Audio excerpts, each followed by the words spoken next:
এখানে ট্রেন পোড়ানোর রাজনীতি আছে বিএনপি আওয়ামী লীগের মধ্যে। শেখ হাসিনা শেখ পরিবার আর আওয়ামী লীগ বাংলাদেশ না। বাংলাদেশ অনেক বড়, 20 কোটি মানুষের বাংলাদেশ, মুক্তিযোদ্ধাদের বাংলাদেশ। তাই দিল্লিকে আমরা বলছি, আপনি হাসিনার উপরে ভোট দিয়ে যা কিছু চান নিতে পারবেন, কিন্তু দীর্ঘমেয়াদে জনগণকে খেপিয়ে সেটা আপনি রাখতে পারবেন না। স্লিপার খুলে ফেলা, ট্রেনের লাইন উঠায়া দেওয়া, আগুন দিয়ে ট্রেনের বগি পড়ায়া দিয়ে মানুষ মেরা ফেলা, এই রাজনীতি বাংলাদেশে আছে। আপনি 800 কিলোমিটার রাস্তা ট্রেন নিয়ে যাবেন এখান থেকে নিরাপদে? এটা প্র্যাকটিক্যালি সম্ভব? বাংলাদেশের মানুষকে খুশি না করে একটা অগণতান্ত্রিক রাজ্যের সাথে, মুখ্যমন্ত্রীর সাথে চুক্তি করে? অসম্ভব ব্যাপার, হইতেই পারে না। কানেক্টিভিটি হইতেই পারে। আমিও নেপালে যেতে চাই শিলিগুড়ি দিয়ে, আমিও উত্তর দিনাজপুর হয়ে আমি ভুটানে যেতে চাই, আমার ট্রাক যেতে চায়, ব্যবসা করবে, পেঁয়াজ আনবে, বিদ্যুৎ আনবে। আপনিও বাংলাদেশের উপর দিয়ে যান, ত্রিপুরা যান, কুমিল্লা হয়ে, আমার কোনো সমস্যা নাই। কিন্তু শুধু আপনি নেবেন, আমি কিছু পাবো না, আমি দেবো না, এটা তো চুক্তি হতে পারে না। আপনি বার্মা থেকে গ্যাসের পাইপলাইন নিয়ে যাবেন বাংলাদেশের উপর দিয়ে, কিন্তু বার্মা গ্যাস আবার আমাকে বিক্রি করতে পারবে না, সেটা কেমন কথা হলো? আপনার নিজের ইতিহাস থেকে আপনি শেখেন। শ্রীলঙ্কার দিকে তাকান, যাচ্ছে তাই করেছেন শ্রীলঙ্কাতে। তামিলদেরকে ফান্ডিং করে, অস্ত্র দিয়ে দেশকে অরাজক করে ফেলছিলেন। সেই শ্রীলঙ্কাতে আপনাদের অবস্থা কি আজকে? নেপালের দিকে তাকান, যে নেপালের শতভাগ ব্যবসা বাণিজ্য সবকিছু আপনারা নিয়ন্ত্রণ করেছেন, সে নেপাল আজকে আপনাদেরকে 2 পয়সার দাম দেয় না। মালদ্বীপের দিকে তাকান, আপনার সেনাবাহিনীকে সেখান থেকে বের করে দেওয়া হয়েছে, মিলিটারি বেস। তাহলে আপনার প্রতিবেশীর দিকে আপনি তাকান, যে আপনার এই ফরেন পলিসিগুলো ওয়ার্ক করছে না।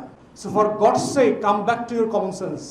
এই জন্য দিল্লিকে বলছি, বাংলাদেশের 20 কোটি মানুষের সাথে বেইমানি করে, শুধুমাত্র একটা করদ রাজ্যের মুখ্যমন্ত্রীর উপর ভরসা করে যদি আপনারা মনে করেন যে আপনারা 800 কিলোমিটার রাস্তা, 1000 কিলোমিটার রাস্তা বাংলাদেশের বুকের উপর দিয়ে চলে যাবেন, বোকার স্বর্গে বাস করছেন।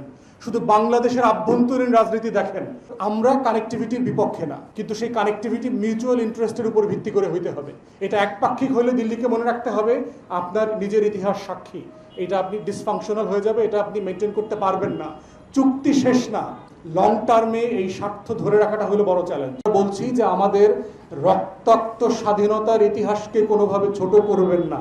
আমরা রক্ত দিয়ে দেশ স্বাধীন করেছি, কারো দান সৎকার বাংলাদেশ না, কোনোভাবে ছোট করবেন না। এবং এটা কারো দান সৎকার মাল হিসাবে আসে নাই, এটা রক্ত দিয়ে কিনতে হয়েছে এই দেশটাকে। এবং বাংলাদেশের মানুষ, বাঙালিরা ভুলে যায় নাই 1757 সালের সেই মির্জাফরের ইতিহাস, ঘসিটে বেগমদের ইতিহাস। অতএব যেই রক্ত দিয়ে বেইমানি করে দেশ হারানো হয়েছিল, সেটা লড়াই করে রক্ত দিয়ে আবার দেশটাকে উদ্ধার করতে হয়েছে। অতএব উত্তর খুব পরিষ্কার, বাংলাদেশ রাষ্ট্রের স্বাধীনতার সার্বভৌমত্ব বিক্রি করা হয় নাই এবং করা হবে না। এটা তো বাংলাদেশের মানুষ 71 সালে এটা সমাধান দিয়ে দিয়েছে এবং 47 হয়ে গেছে। অতএব বাংলাদেশের মানুষ 47 সালে এবং 71 সালের দুইটা লড়াইয়ের মধ্য দিয়ে তারা যে রাষ্ট্র করেছে, সেটার মধ্য দিয়ে এই প্রশ্নের উত্তর দিয়েছে যে আমরা একটা স্বাধীন রাষ্ট্র সার্বভৌমভাবে বাঁচিয়ে রাখার জন্য করেছি এবং এটা থাকবে। অতএব এই বাংলাদেশ বিক্রি হইতে দেওয়া যাবে না এবং হবে না ইনশাআল্লাহ।